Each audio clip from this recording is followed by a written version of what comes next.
Hello, in this video I'm gonna show you how to unpack Rar and Zip files on your TCL 30SE. So in order to do that, we'll need to locate the Rar or Zip file that we want to unpack, and mine is located in the CIM, camera, and here's pictures.rar. Now in order to unpack it, simply press on it.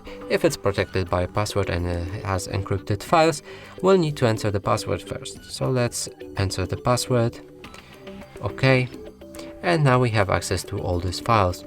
Now in order to unpack them, you can select the specific files that you want to unpack, or simply press on this arrow pointing up instantly to unpack everything.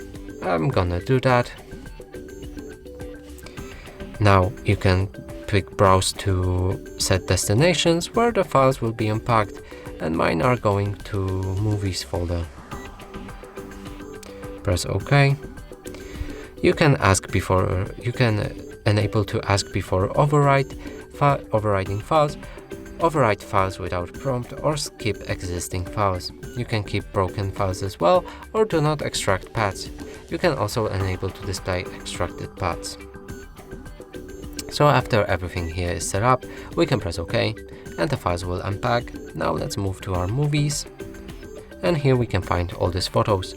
And that's it for this video. Hope you like it. Please consider subscribing to our channel, leave a like and a comment below.